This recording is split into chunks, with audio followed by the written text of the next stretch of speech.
Hello, everyone. Our devotional reading today is Mark chapter 11 in its entirety.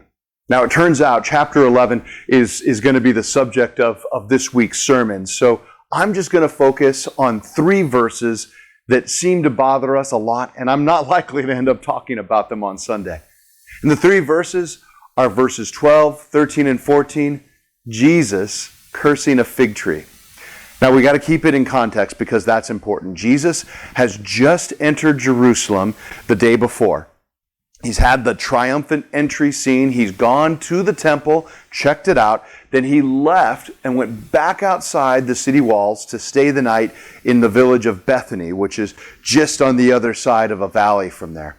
And now it's the next morning and they're headed back to Jerusalem. We're going to pick up the story at verse 12. The next morning, as they were leaving Bethany, Jesus was hungry. He noticed a fig tree in full leaf a little way off. So he went over to see if he could find any figs. But there were only leaves because it was too early in the season for fruit. Then Jesus said to the tree, "May no one ever eat your fruit again." And the disciples heard him say it.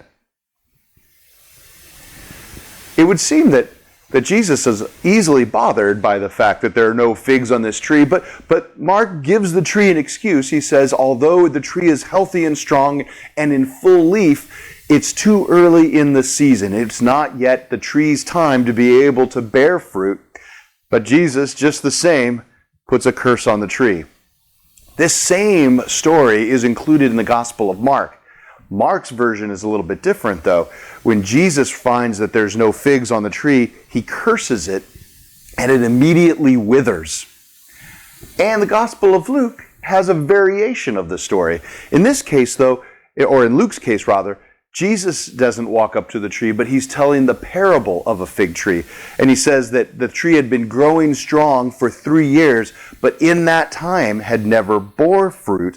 And so he ordered his crew to cut it down, and then some of the workers convince him to give the tree one more year, one more chance to bear fruit. But if it doesn't bear fruit after that, then they'll cut it down. What could be going on here? Is Jesus just grumpy because he got up on the wrong side of the bed?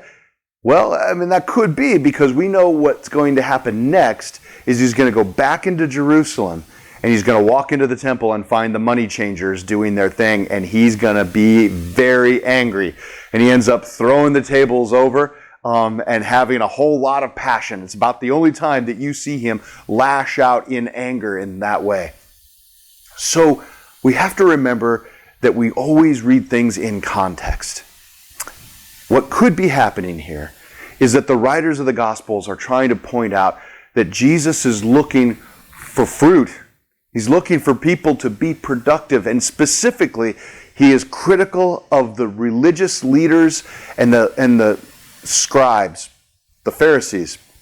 These are the ones that have been hounding him all the way up to this point. They're going to be responsible ultimately for arranging his execution. He knows all of that. And like the trees in all of these stories, the trees are healthy and strong, and so indeed is the temple and all of its workers. The temple is thriving, but they're not actually producing the fruit that God has called them to produce. And this is Jesus' problem. His call is for us to bear fruit, to nourish and restore others. And the temple and the religious leaders are not doing that. Now, I don't believe that this is intended to be a reference to condemnation of an entire class of people. Not at all. In fact, Jesus very much is seeking to save all people, Jews especially. But I think what we get here, though, is a call for action out of this.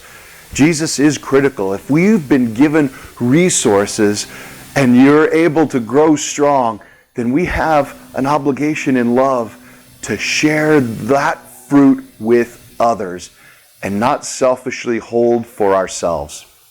So I'm not exactly sure how you want to take this today, but the way I'm going to walk away with it is not so much that Jesus curses a fig tree because he's grumpy or he's hangry, but rather he's challenging all of us to know that when we've been given gifts, we have an obligation to use them and to use them for the mission of God.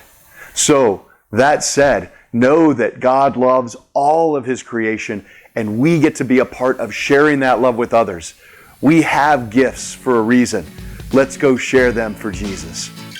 Have a great day, everyone.